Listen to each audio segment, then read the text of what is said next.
Iwan, ikaw pa yun lang. Hindi. Ikaw ba tawag dito? Ay, dito pa yan lang. Ito pwede ba? Hindi, tawag. Okay ba? Nakakalam na! Hoy!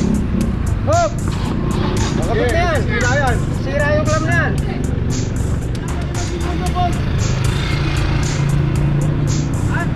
Wala pa huli mo segundo, boss. Lagi na lang ganito yung ginagawa natin, sir, di ba? Yes, sir. Pag Wala hindi- pa huli mo segundo. Wala, sir. Wala, may oras po yan. Sakay galing, sir. May pinuntahan lang. May pinuntahan? Bumila ako siya. Pag nandito kayo, sir, bibigyan namin kayo. Dito naman Sakay kami. galing, di ba? Doon pa? Ayan lang ako. Naka-video ka, sir. Tumatakbo pa po sa dito. Kaya nga. Ano, tikita mo? Walang bayad? Kita nga 100. Sabi niya, babalik ako. Magkakasout lang ako. Ba't na bumalik? Tapos bumurada po ulit. Tapos bumurada po ulit. Bali, ano, pakatlo? Ha? Pumunta sa loob, police. Pulis? So, pulis daw ang may-ari nitong isa. Kasi nilang gisna, ang kinagisna nilang dati, pwede tayo magparada kung saan saan. Yan ang ating team leader, Sir Mendoza. Thank you po. Sir, mabuhay ka. Mabuhay ka rin, God bless. Iyo, salamat.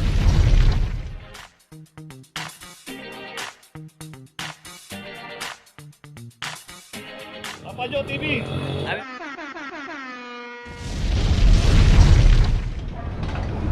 Location natin sa Lazar Street, corner Masangkay. Yun po yung Masangkay, yung kanto na yan. Dito isang Fortuner. Dito kasi bawal pumarada rito. 2442. Ito, may mga motor ulit.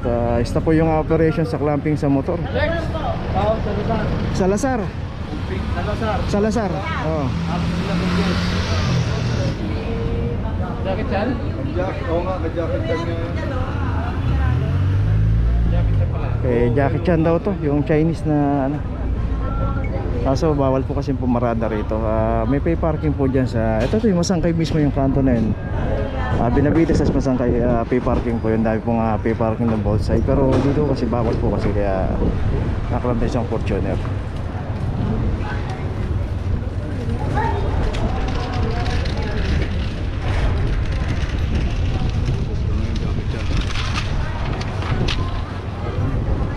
Okay, ito may notice na.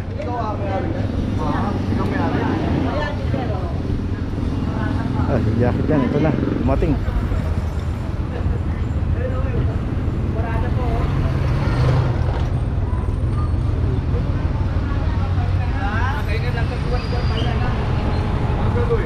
Iwan, ikaw pa yun lang.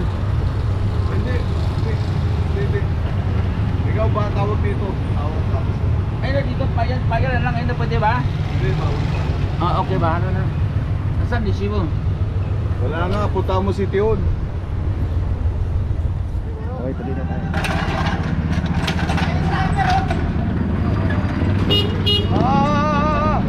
Nakakalam na! Hoy!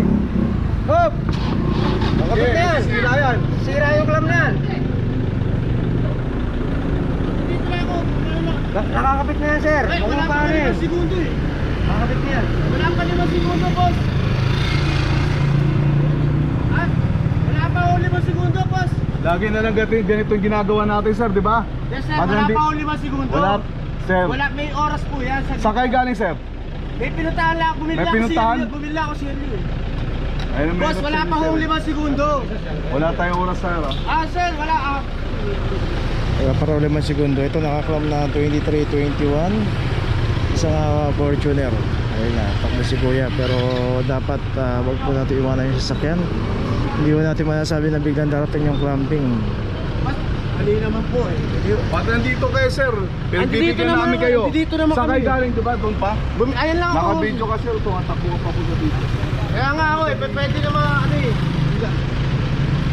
Pag nandito, sir, bibigyan ka.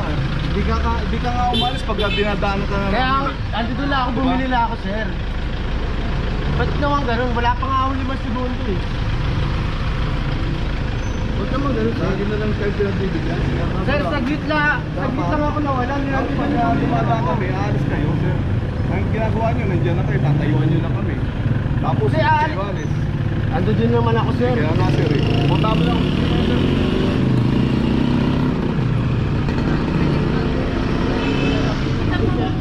So yun po ang mahirap pagka laging napapagbigyan. Nangyayari po kasi pagka dumating yung clamping, tatayuan lang nila si Bin, kami driver. Pero yun nga, na-chepuan po, wala siya doon sa loob ng sasakyan. Pero nakita po natin tumatakbo.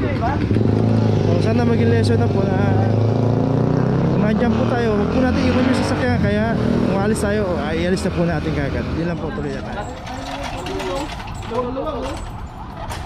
Ano ba to? Ano to plate to? Hindi sila, tinikitan ko na yan. Oo. Tapos, ano? Ayan o.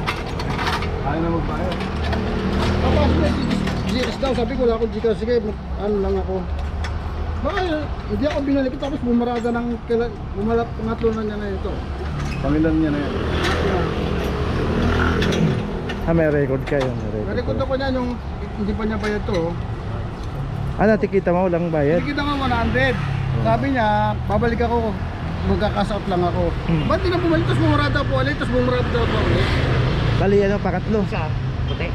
Ang puti naman, nagpatingin sa akin ng ano yan, 15. Half day siya.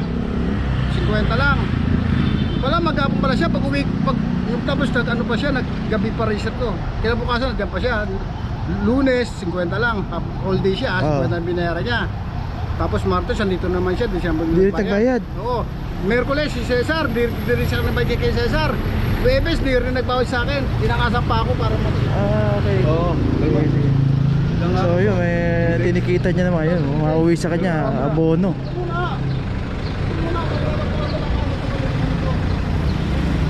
So yun, dapat pagkapaparada tayo, magpa-assist tayo doon sa parking attendant para ma-guide tayo. Tapos ito naman, kaya naklam naman to, yun nga, hindi raw nagbabayad. Kinabulungan niya, may record siya ng ticket, magpapa-ingkas lang daw doon sa GCash, kaso hindi na siya binalikan.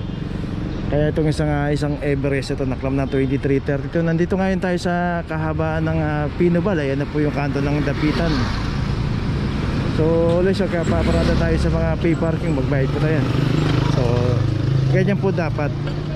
Huwag po nating iiwanan sa gitna. Kung wala pang bakante, huwag po nating iwan yung sasakyan. Mag-antay po tayo ng mabigyan tayo ng slot ng PA para maiparada natin ng maayos. Kasi yan, pagka iniwan po natin sa naka-double parking at bumaba tayo at hindi natin kita niya, nadaanan ng clamping operation niya, makaklamp po tayo.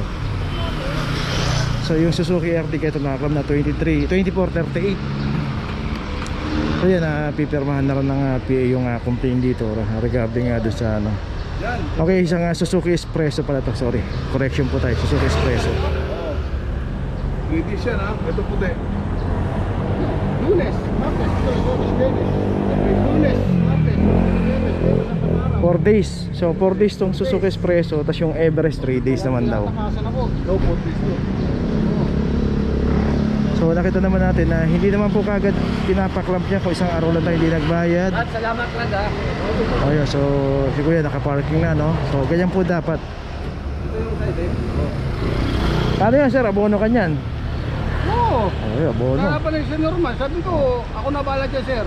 Kung ayaw nila magbayad, papaklam ko na lang sila para kumita yung sa kanila. Okay, sige. Ayaw nila ng 30 ng isang daw, gusto nila malaki eh. Oo. Okay, okay. Ito, tinakasan pa ako ng Webes eh. Yung ba, di ba nga bigis dito? Magpaparada ako ron. Bakit yata ka, nagpupusina pa, para kasi nga gusto niya makalis agad to. Gusto niya makalis. Kasi nga, ano siya naman kumukuha ng bigas. Natatakpan siya. Ito sa may ano, sa ano. So ganun po dapat, wag po natin takasan yung mga parking attendant na nagpapaparking dito. Hanggang maaari po pagka sinabi nating babalik tayo, magpapaingkas tayo, balik po tayo.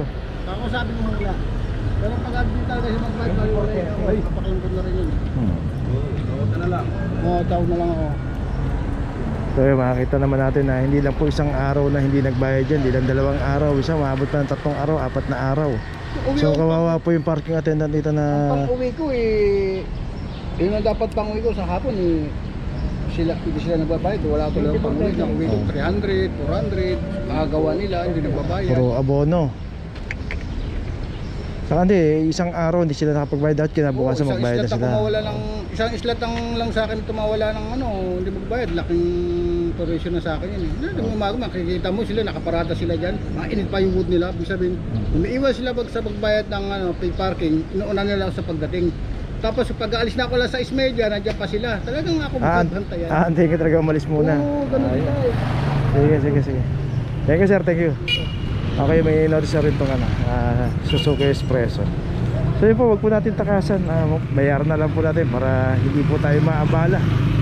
At kasi nga po, kawalan din po sa kanila kasi po pag in-inventory din ng kanilang team leader, yun yung ticket na ini-issue sa kanila, mababawas po sa kita nila yan.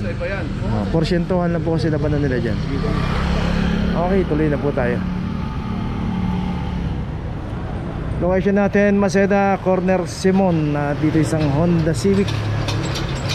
Dito yung Honda Civic, inabutan naman dito. Yung pinaradahan niya kasi rito, mayroong isang townhouse ang pinaradahan nito. Kaya ito may mga garay, mga townhouse dito.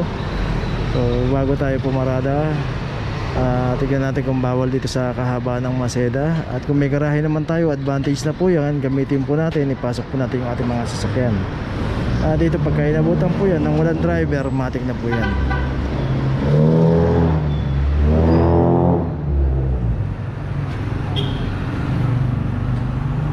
Okay, ito may notice na. Tuloy na po tayo.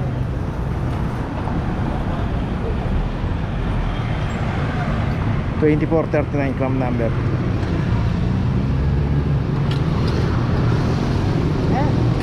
Okay, so ayun, may notice na. May clam na, tuloy na tayo. Ha? Pumunta sa loob, police. Police? So, police daw ang may-ari nitong isang Innova. So, yun nga, dahil wala naman po yung may-ari, wala rin po yung driver dito. Siguro doon na lang po siya makipag-usap sa opisina sa Central Market. 2445 at saka hindi naman po to yung marked vehicle, private vehicle po to.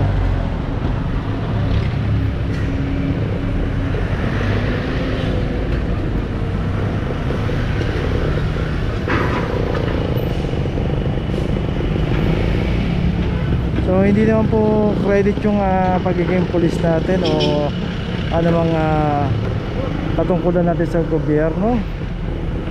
Dito pantay-pantay po dapat. Okay, ito may notice na yung sasakyan ng police. Tuloy na po tayo.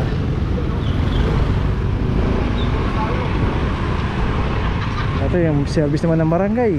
Tanggalan mo lang po sa action kasi may naklap tayo sa harap. Clear yung picture.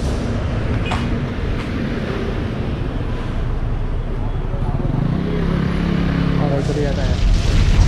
Okay, nandito na ngayon tayo sa opisina ng clamping, sa impounding dito sa Central. Dito na po nagtatapos ang ating vlog. Maraming salamat po sa mga subscriber, sa mga viewers, sa mga napadaan po sa ating channel. Maraming salamat po sa mga suporta nyo. Sa mga hindi pa po nakakapag-subscribe, subscribe na po tayo mga kabayan. Maraming salamat po. Mabuhay!